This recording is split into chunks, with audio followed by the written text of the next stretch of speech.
Salmo de número 51, nós vamos estudar a palavra do Senhor nessa noite e nós vamos falar a respeito desse salmo.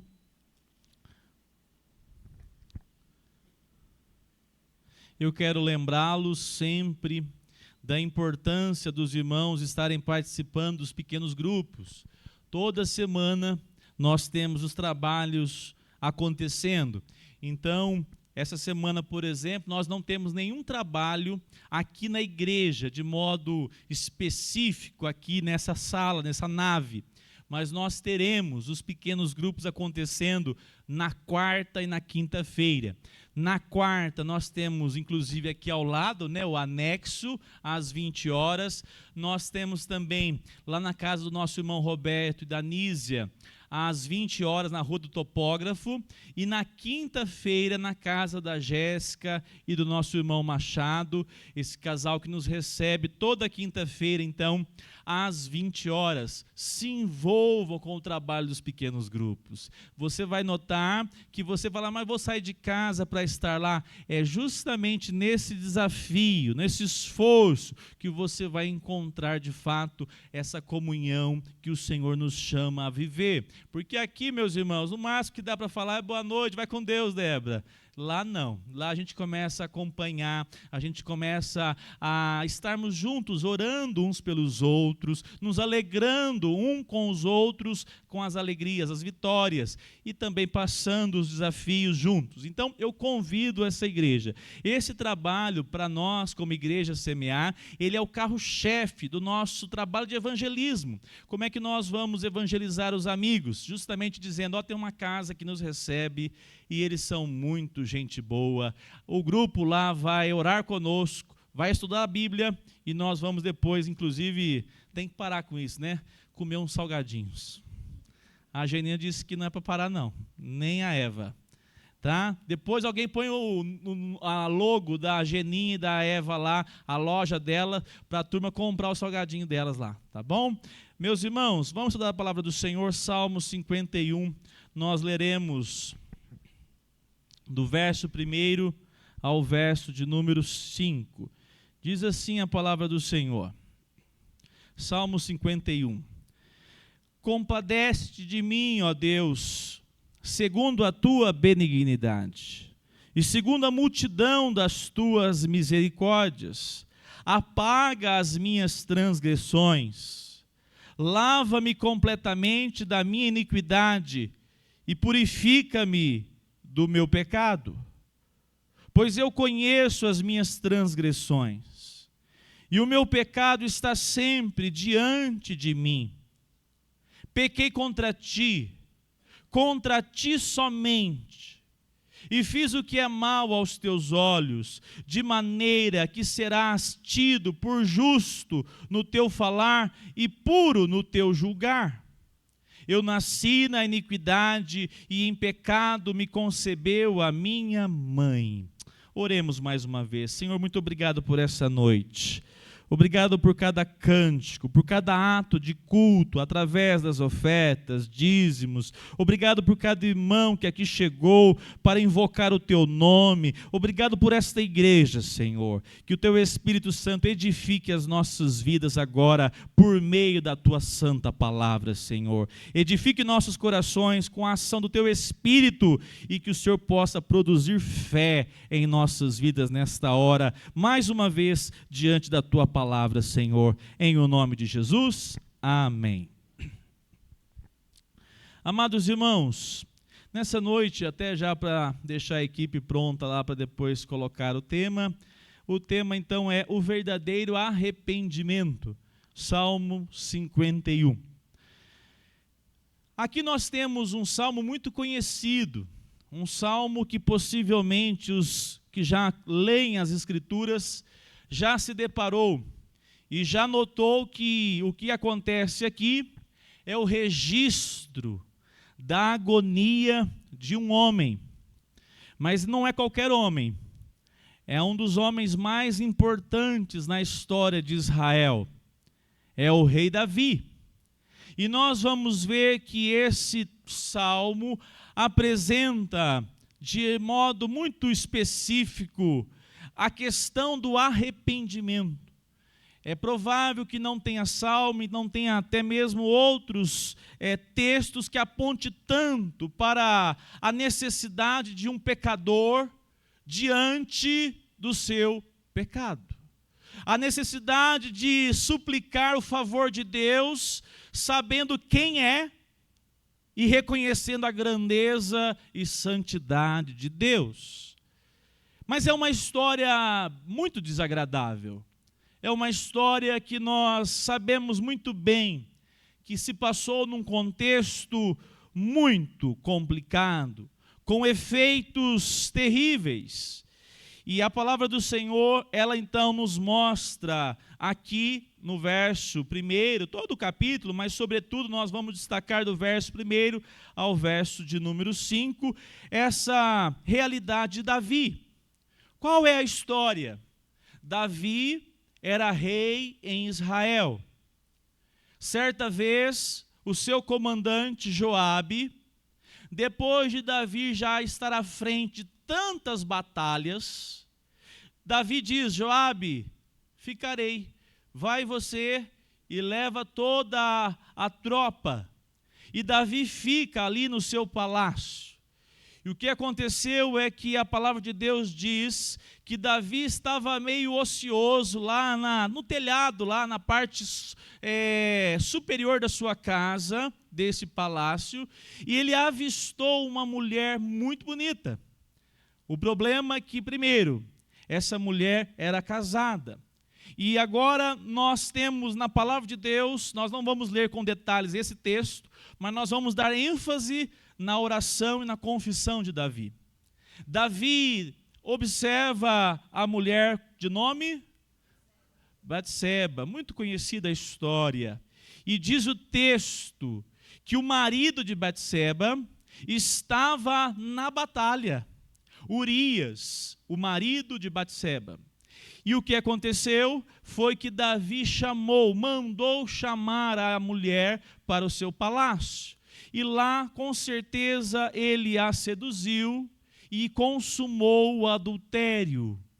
Tendo feito isto, lembrando ele que o marido dela estava na batalha, mandou que Joabe dispensasse Urias da batalha. E Joabe faz isso, recebe a informação, o pedido, e Joabe dispensa Urias. Urias vai para uma audiência, uma conversa com o rei Davi. Os dois conversam, e Davi diz, tentando encobrir o seu pecado: agora, Urias, volte para sua casa e fique com sua esposa. O que diz a palavra de Deus, que Urias era homem, a palavra seria de hombridade.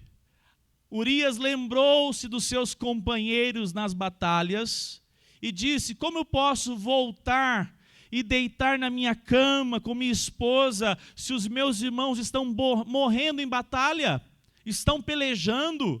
Como posso? E a palavra de Deus diz que Urias nem sai inteiramente do palácio. Ele dorme na soleira do palácio e ali ele fica sem voltar para sua casa. Davi tenta de todo estratagema para fazer ele voltar, embriagá-lo, fazer qualquer coisa, mas ele diz: eu não posso voltar para minha casa, afinal, a minha relação de comprometimento, em primeiro lugar, é com aquilo que eu fui vocacionado, fui chamado para estar em campo de batalha. Eu fico imaginando, ele deve ter entendido muita coisa. Está meio estranho essa história, mas uma coisa eu sei: eu não vou voltar para minha casa. E a palavra de Deus diz que, sabendo assim, Davi pede para que Joabe, já que Urias não quis voltar para casa, ele quis voltar para a batalha, ele manda Urias, o próprio esposo de Batseba, levar uma mensagem escrita, porque não tinha WhatsApp, né? Levou nas mãos o pedido para que Joabe colocasse Urias no pilotão, provavelmente despreparado, mas, sobretudo, diante dos homens experientes e os melhores do inimigo. Porque assim, Joabe, como grande estrategista, saberia, logo, logo, morre Urias e aquele pelotão. E não deu outra. Aconteceu dessa maneira que eles armaram e prepararam todo esse estratagema para que Urias morresse. A história diz que, passado o luto, abra sua Bíblia em 2 Samuel 11, 27, por favor. Grifa esse versículo para você depois ler na sua casa.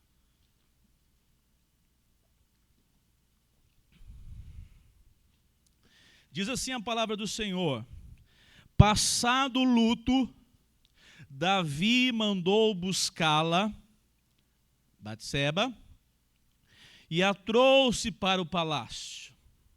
Ela se tornou sua mulher e lhe deu um filho. Vamos ler juntos o final do versículo. Porém, isso que Davi tinha feito pareceu mal aos olhos do Senhor. Davi, pós morte de Urias, deixa Batseba chorar e logo chama para que ela pudesse morar na sua casa. Davi estava totalmente feliz. Davi estava vivendo uma grande e verdadeira ilusão, tomado pelos seus sentimentos mais internos, mais notavelmente humanos. Sentimentos que levou a Batseba agora a morar no seu palácio. E diz a palavra do Senhor que tudo estava aos olhos de Davi correndo bem. Mas Deus já tinha visto tudo o que estava acontecendo. E a palavra do Senhor diz que o profeta chamado Natã, vai conversar com Elias, ou melhor, com Davi.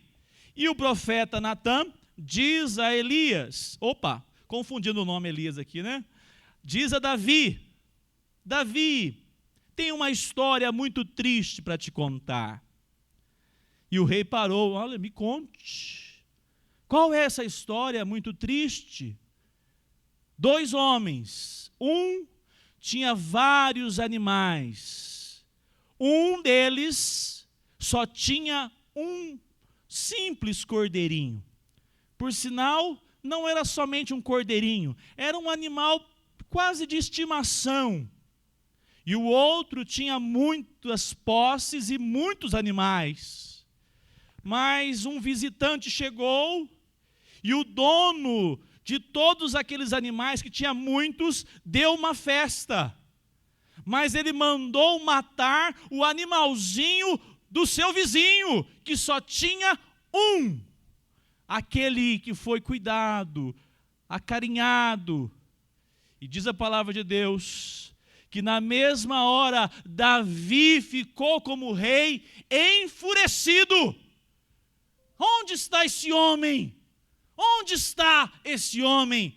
E o profeta deve ter dito de maneira com o dedo em punho: esse homem é você, Davi.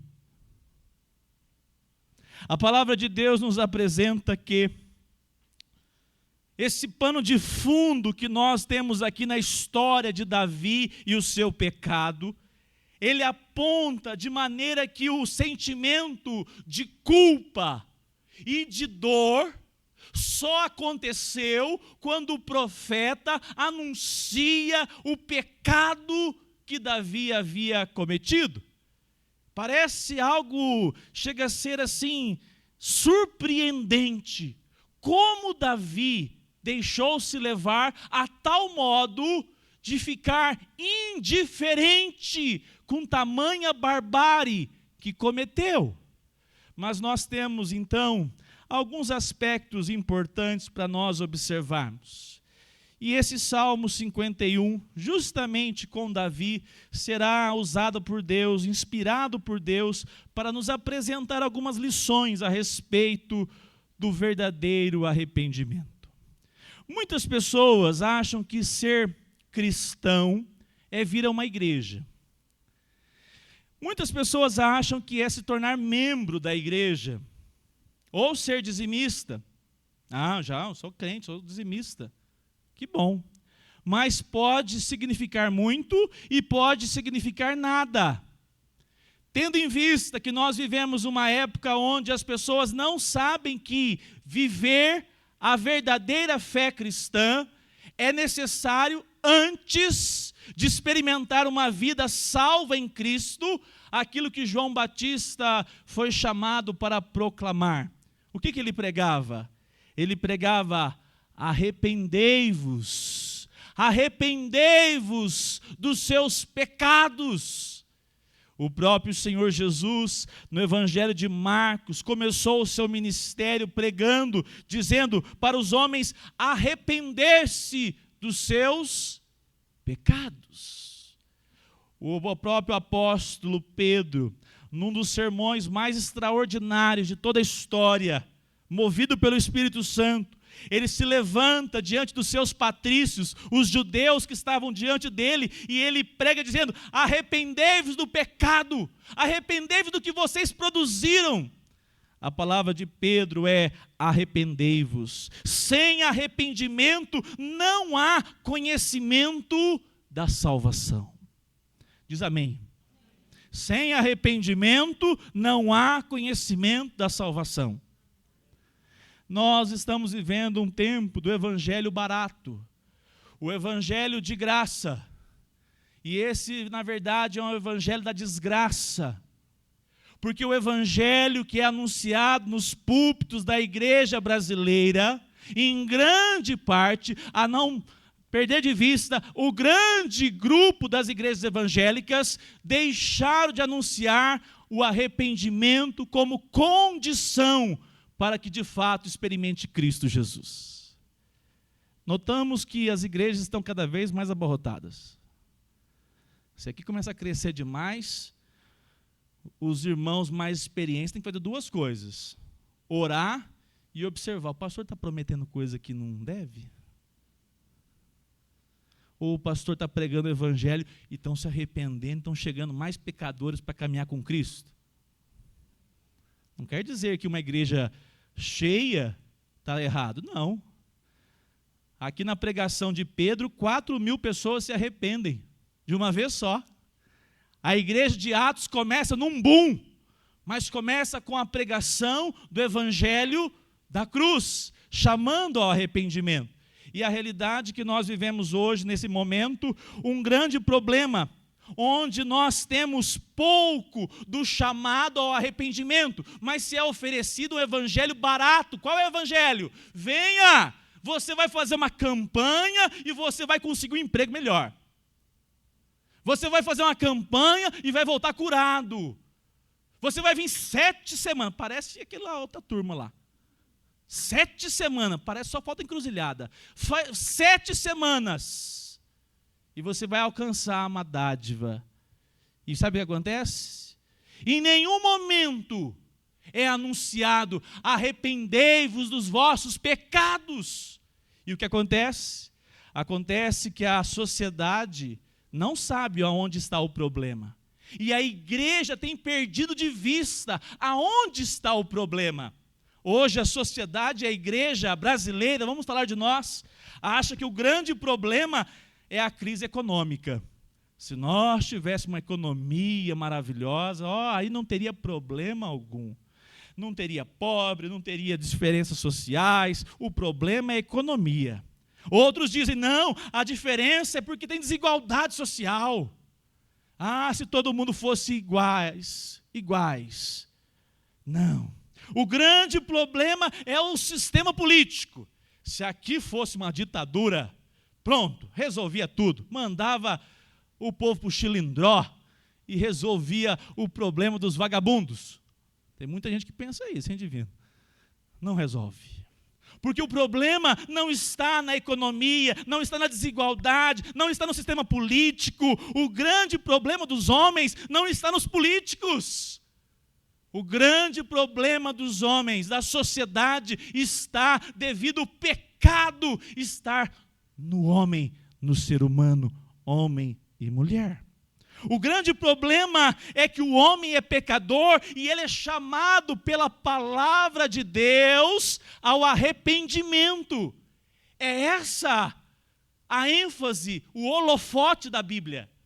O homem e a mulher pecadora, a adolescente e o jovem, a adolescente e o senhor, todos nós pecadores, diante desse Deus que as Escrituras apresentam, que é santo.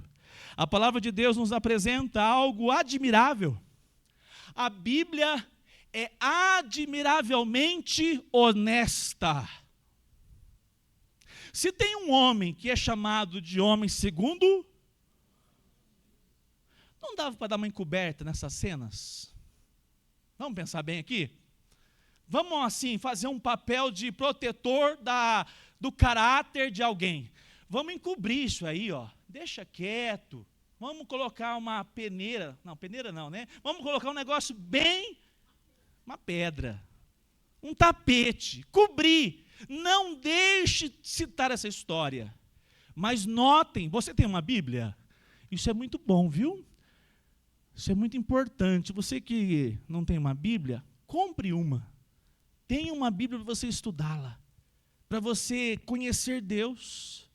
Note que a palavra de Deus, em todas as histórias, ela sempre vai enfatizar que o homem tem sim grandes capacidades, mas em nenhum momento ela encobre as fraquezas desses homens. Em nenhum dos heróis da palavra de Deus, o foco é o homem. Por quê? Porque a palavra de Deus, na verdade, ela está absolutamente comprometida em apresentar as verdades de Deus, não do homem. E a verdade de Deus é que o homem é falho e pecador, seja ele quem for. O rei Davi, outros homens como Abraão, nós poderíamos citar vários. A Bíblia não empurra para debaixo do tapete os seus erros, para justamente colocar a ênfase que nós temos um adversário. E esse adversário, ele é poderoso demais. E ele age de uma maneira tão estratégica, que Paulo diz, aquele que está, o quê? Em pé, olhe, observe, para que não caia. A palavra de Deus nos apresenta que o pecado, ela é de fato o nosso maior adversário. O pecado, ele é utilizado para que nós nos distanciemos do Senhor.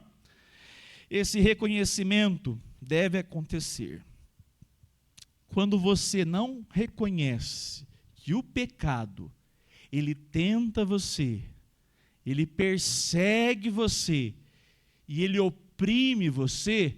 Muito provavelmente você já está preso pelo pecado. O pecado, ele tenta uma maneira, ele joga de outra, ele inverte, ele faz com que haja depois, já que não teve brecha para tentação, ele persegue, ele tenta contra os filhos de Deus, ele também provoca opressão, tudo isso para manifestar aquilo que lhe é por objetivo: afastar o seu coração e a sua vida da presença de Deus, que é um Deus santo. O pecado, diz Martin Lloyd Jones, algo importante. Essa doutrina bíblica do pecado é a terrível coisa que está revelada para nós neste salmo. Se você dizer, mas como pode Davi? Então, o que sobra de nós também, miseráveis pecadores. E nós vamos falar a respeito de alguns aspectos do erro de Davi, ainda que não tenha sido um erro seu, um erro nosso. Observe alguns aspectos que nós vamos citar a respeito, então, do Salmo 51. O homem, ele passa a ser convencido e convicto do seu pecado. O primeiro passo é o homem chegar ao reconhecimento do fato de que ele, de fato, ou seja, de que maneira que ele pecou contra Deus. Observe o versículo número 3. Vamos ler Salmo 51, verso 3.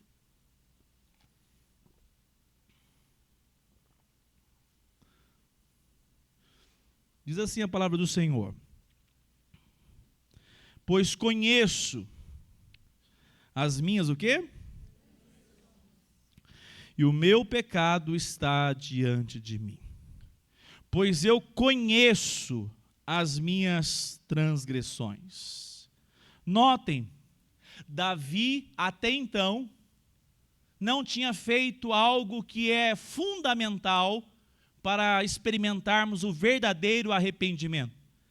Não havia nele reconhecimento que havia pecado contra Deus. Não havia reconhecimento. Davi não tinha assumido nada. Parecia que ele estava realmente sendo o grande soberano, o rei, e o que ele fez é comum. E a palavra de Deus nos mostra que agora, diante da palavra do profeta Natã, os olhos de Davi foram abertos, o coração de Davi foi tocado por Deus, e agora ele reconhece o que ele produziu. Esse é um ponto importante para você e para nós vivermos diariamente o arrependimento sincero. Deus joga luz no nosso coração. Deus joga luz nas trevas do nosso coração. E aí você reconhece: Senhor, eu pequei contra ti. Quando nós não temos essa graça, o que nós mais fazemos é dar de ombros. E segue. Mas a palavra de Deus nos mostra que Davi agora diz: eu conheço, Senhor, as minhas transgressões. Eu conheço. E algo que Davi faz, que nós devemos aprender. O primeiro passo, então, para reconhecer é um autoexame. Um autoexame. É algo que nós temos que observar. A palavra de Deus nos mostra que esse autoexame, ele deve acontecer, porque às vezes está tão escancarado, mas nós não paramos para analisar o que está acontecendo. Me fez lembrar a história da moça que estava com um problema no corpo muito sério. E ela procurou um médico. E ela disse: doutor, eu estou muito preocupada. Eu aperto com o dedo aqui, dói demais do lado direito. Eu aperto do lado esquerdo, dói demais. Eu aperto na minha testa, dói demais. Eu aperto aqui do lado da cintura, quase morro de dor. Desço para os pés e aperto e dói. Dói no joelho quando aperto com meu dedo. Sempre dói tudo. E o médico já receitou na hora, e ela ficou assustada e disse: o senhor não está muito bem. E eu disse que meu corpo todo está doendo.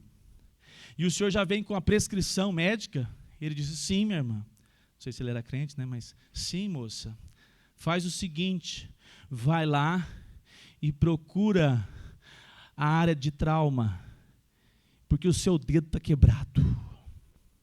O problema não era no corpo dela, o problema estava no dedo que ela levava para fazer a avaliação do seu corpo. Historinha boba, mas que relata algo importante. Nós vivemos um tempo, irmãos, que coisa que parece que era ser natural. Hoje, a igreja precisa ser ensinada a dizer: eu preciso parar tudo. E fazer uma oração com introspecção. Mas que palavra estranha é essa, pastor?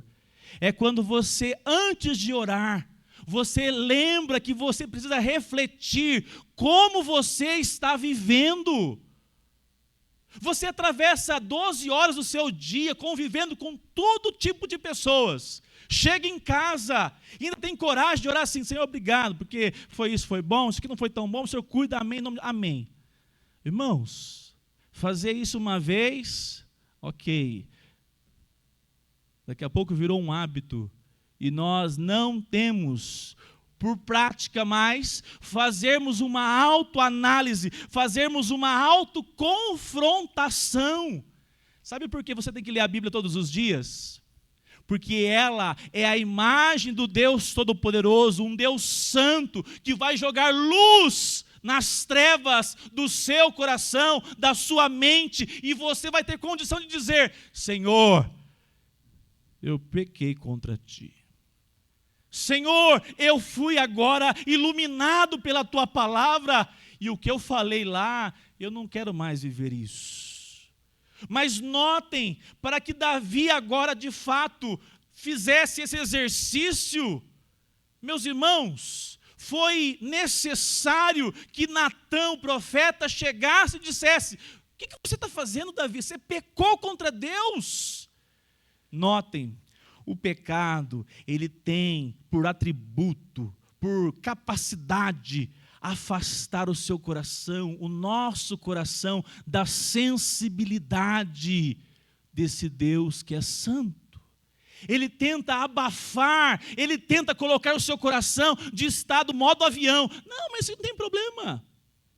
E é interessante porque nós temos algumas fugas nos nossos dias. Hoje nós temos a fuga da internet, né, meus irmãos? Como ela é impressionante. Martin Lloyd-Jones, pregador da capela de Westminster, o doutor Martin Lloyd-Jones, disse: as pessoas estão lotando os cinemas. 1949. As pessoas estão indo cada vez mais em multidões. E não sobra tempo para fazer uma autoavaliação de como está se vivendo. Do que naquela semana os crentes produzimos.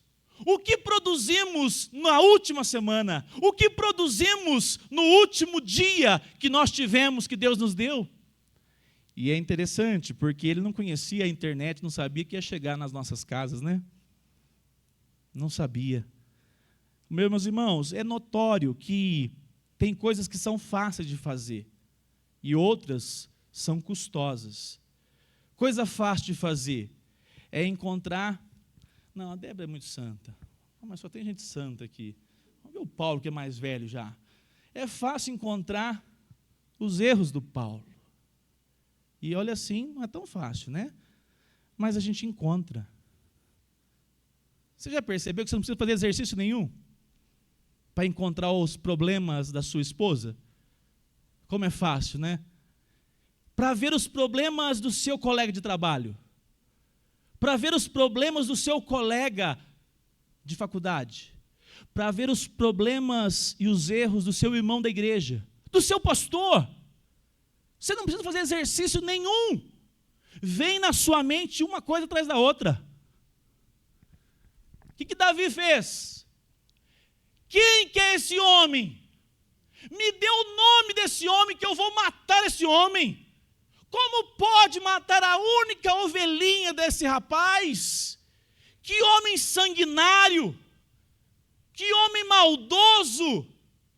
Observe, ele identifica rápido aquilo que está no outro. E não faz uma análise de introspecção, de autoavaliação, dizendo: será que isso tem alguma coisa a ver comigo? Não. Ele, na verdade, faz aquilo que é mais fácil. Davi fica furioso e nós temos que notar, irmãos, nós precisamos aprender a encarar a nós mesmos. Nós precisamos parar e dizer: Senhor, o que o Senhor tem pensado a respeito de mim? Senhor, o que eu tenho falado, o que eu tenho pensado, O Senhor está satisfeito comigo? Notem, meus irmãos, porque tudo que está acontecendo nesse momento de culto aqui tem um objetivo: glorificar a Deus. Saiba que você, quando vai para a sua casa e diz assim: Senhor, eu quero refletir, eu quero pensar, eu quero fazer estratégias para honrar o teu nome, esse é o seu chamado. O seu chamado não é simplesmente para vir aqui dominicalmente apenas, mas tem um objetivo. O objetivo de Davi era ser o rei segundo o coração de Deus. E por causa de uma falta de parar e analisar o que está vivendo, começou a viver algo que não estava jamais nos propósitos de Deus. Leia comigo o verso 3, novamente. Pois eu conheço as minhas transgressões, e o meu pecado está sempre... Ele não diz o pecado da Batseba, o pecado de Joabe, ele diz o meu pecado. Irmãos, nós precisamos muito da graça do Espírito Santo para dizer: Senhor, é o meu pecado, é o meu pecado, Senhor, me ajude. Martin Lloyd Jones diz: as pessoas, eu até citei essa parte, estão lotando os cinemas, lendo novela, romances, qualquer coisa para preencher suas vidas e manter a autoconfrontação longe dos seus pensamentos. Eu declaro, note isso, eu declaro que você tem que lutar pela sua vida e tem que lutar pela sua alma. O mundo fará qualquer coisa para impedir que você encare a si mesmo. Se não é justamente que nós temos mais vivido. Nós temos vivido um mundo de distrações para roubar de nós. Não é ninguém, não. Não é. Aqui nessa igreja aqui, o profeta que levantar tem que levantar com a Bíblia na mão, viu, divino? Está entendendo? Eis que te digo. Aí ele prega o texto. É assim, profeta de Deus. A não ser que eu saiba, eu vou chegar com um profeta dirigido que nem Natan. Pecador, aconteceu isso, não foi? Assim como qualquer um também pode chegar em mim. Nós somos discípulos do Senhor. Nos submetemos à vontade do Senhor. Mas note, lá na sua semana, ninguém chega lá batendo na sua porta. Você que precisa estar consciente que você foi chamado por Deus para andar com o coração alinhado com Ele. Você foi chamado para ser um discípulo de Cristo, e discípulo de Cristo tem desejo em confessar e abandonar e suplicar pela graça do Senhor.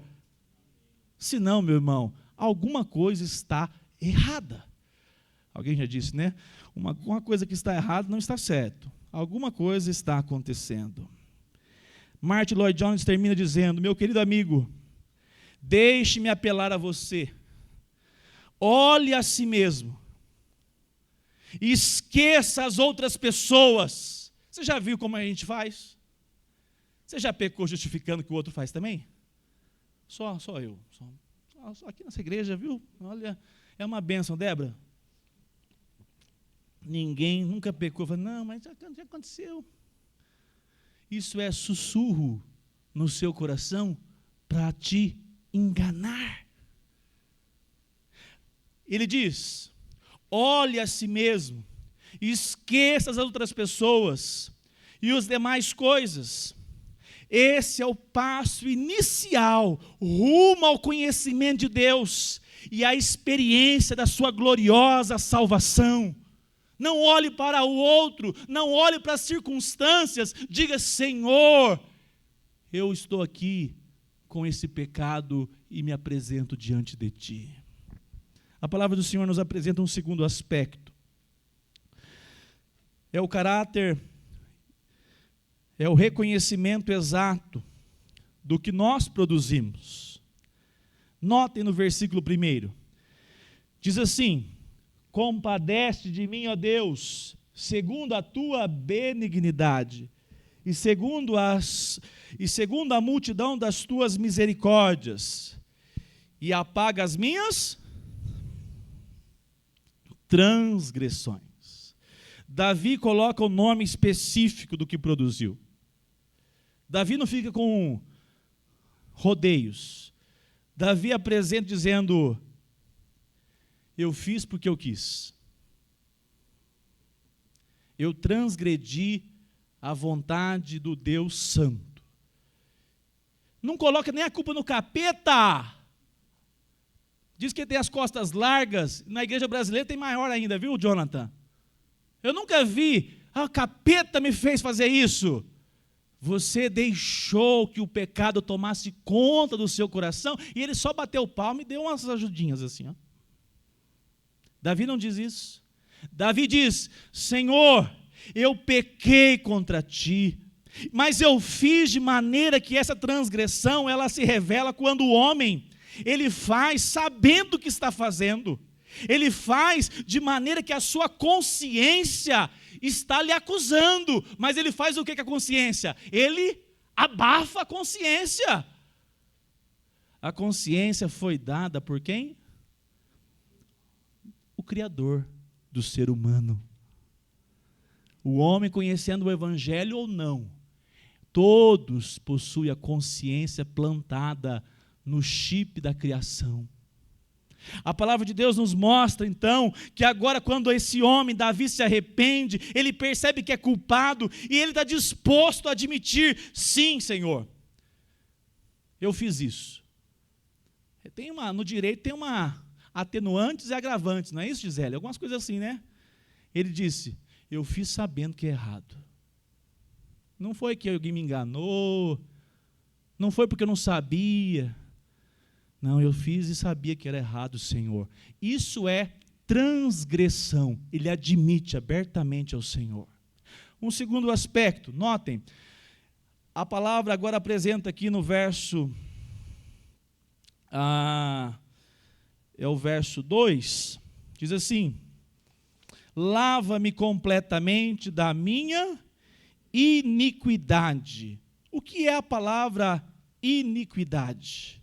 Observe, a palavra iniquidade, ela significa perversão.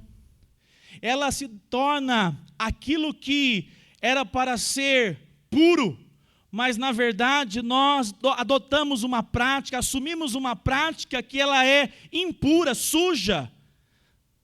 A palavra do Senhor nos mostra que essa perversão, ela foi óbvia no caso de Davi. Não precisa nem contar quanta perversão ele fez. A iniquidade é total em todos os atos nessa história de Batseba e Urias. Mas a palavra do Senhor, ela nos mostra que às vezes a iniquidade, ela tem peso 2 para os outros. Mas também, né, pastor? Assassino desse homem inocente. Mas também, né, pastor, colocar não só Urias de frente à batalha, no local que era estratégico para a morte, mas colocar outros homens. Realmente, Davi foi um iníquo. Davi tinha uma atitude de iniquidade total. Meus irmãos, eu confesso para você, e eu quero que você analise o seu coração. Quantas vezes eu cometo a iniquidade com o ciúme, a inveja? Isso não bate no seu coração? Isso não visita a nossa alma? Quando nós somos confrontados com a malícia, quando nós somos confrontados com o desejo de mal para outras pessoas, alguém já disse que essas coisas visitam o nosso coração. Alguém disse que foi Lutero, não sei, tenho certeza. Ele diz que nós não podemos impedir o pecado de vir, a tentação ao pecado de vir ao nosso coração. Mas nós podemos impedir de fazer morada. Diz ele que não pode impedir um passarinho de passar na sua cabeça. Mas você pode impedir eles de pousarem. Notem, meus irmãos, a realidade que por mais que nós digamos, eu não cometi tamanha iniquidade, eu não cometi tamanha maldade, nós, na verdade, sabemos que o nosso coração, que a nossa mente, ela sempre está propensa a distorcer aquilo que é verdadeiro, santo, como nós conhecemos na palavra de Deus. Eu sei que essa realidade, ela é presente, porque Davi cita. E Davi apresenta agora a última expressão, dizendo assim, verso 3, pois eu conheço as minhas transgressões.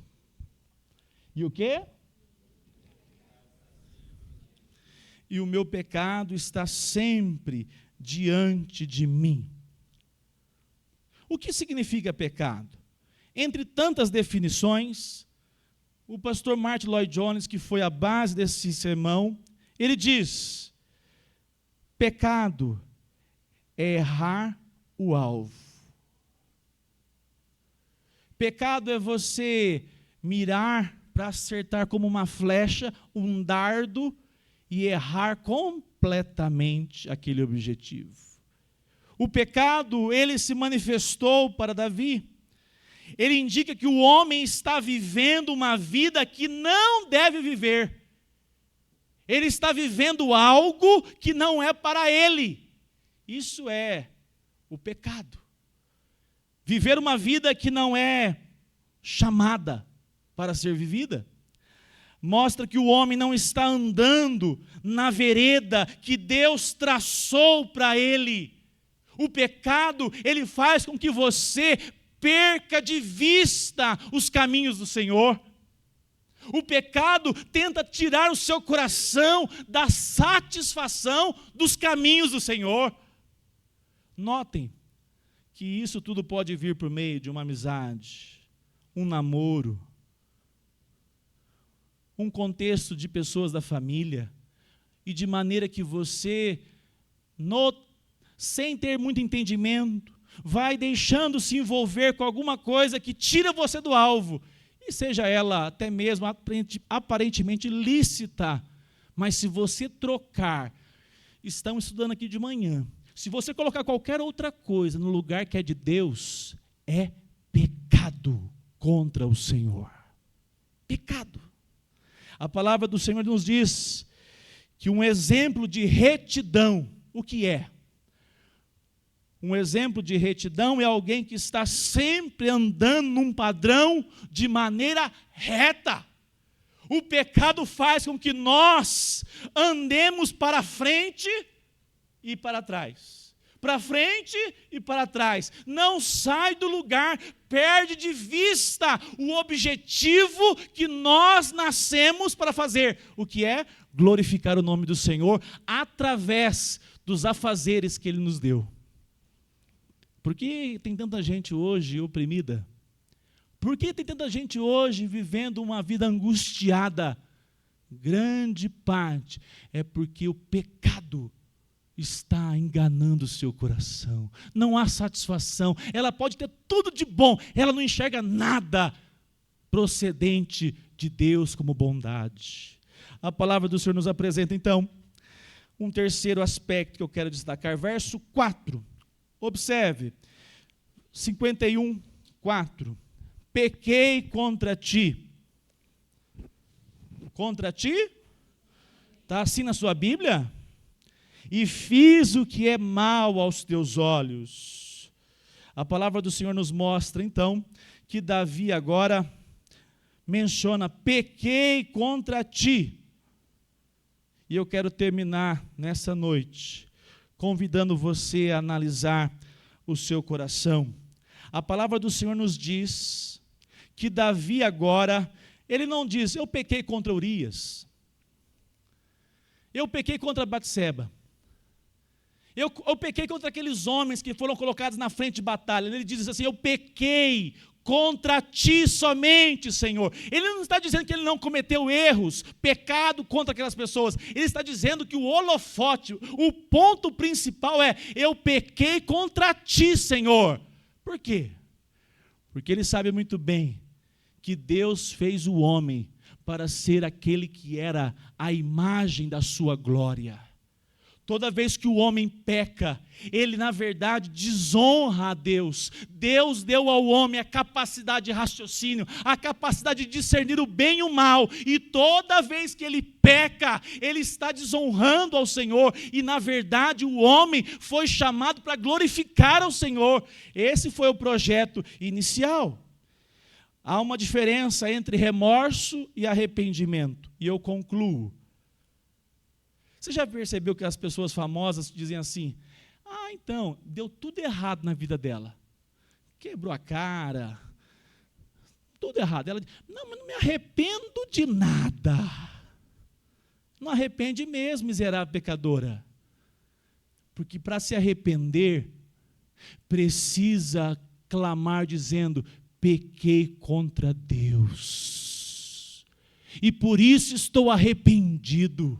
O remorso, como foi com Esaú, é só porque não deu certo a situação. Não há peso de pecar contra Deus. Mas quando há arrependimento verdadeiro, a pessoa diz: Senhor, antes de cometer qualquer erro, eu pequei contra a tua santidade.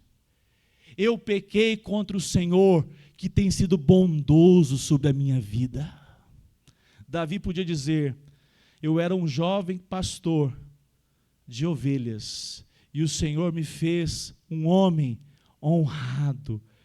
Muito provavelmente que o amor de Deus e a sua maravilhosa bondade fez com que Davi clamasse: Senhor, eu pequei contra ti, o Senhor me cercou de tantas dádivas, e eu pequei contra o Senhor.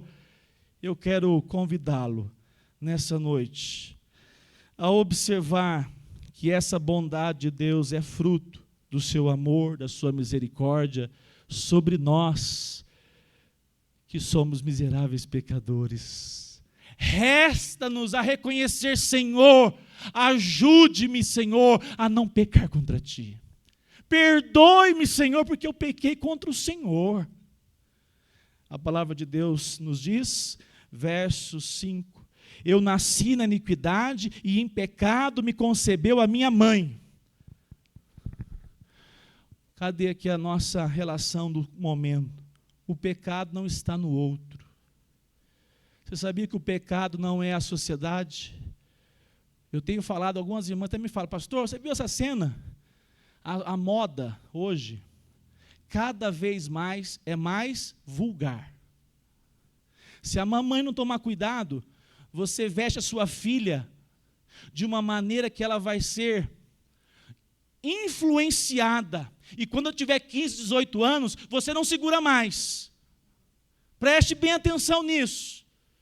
Porque nós vivemos num mundo caído. Mas note um detalhe: o problema do pecado não está lá no mundo. Davi diz: eu nasci em iniquidade. O pecado está em mim, Senhor. Por mais que haja pecado ao seu redor, Davi declara: eu que pequei contra o Senhor, porque o pecado está diante de mim, o pecado está em mim. Esse reconhecimento apresenta Davi agora declarando que a sua essência é de natureza má, ela é contra os desejos de louvar o Senhor. No mundo aí fora, nós temos visto o mal, mas nós lemos hoje: desde o meu nascimento, eu me inclino para o mal, diz o apóstolo Paulo. E eu termino nessa noite com a seguinte afirmação: o que nós podemos fazer diante do nosso pecado? E esse é o convite para você, para mim, para nós, igreja do Senhor Jesus. Sabendo que nós somos pecadores, Deus proporcionou o melhor dele, o seu filho, que veio a esse mundo justamente para que lá no monte, no Calvário, ele fosse erguido, para que agora nós, pecadores, clamássemos dia e noite: Senhor, tenha misericórdia de mim, ajude-me, Senhor, porque eu desejo andar na tua presença. Senhor, obrigado, porque na cruz o Senhor cancelou os meus escritos de dívidas. Obrigado porque na cruz o Senhor cancelou os meus pecados. E hoje eu posso me achegar e cultuar o teu nome. Eu faço um convite a você. Diga como Davi: tem misericórdia de mim, ó Deus. Essa é a coisa certa a ser feita. Convido você a ficar em pé nesse instante.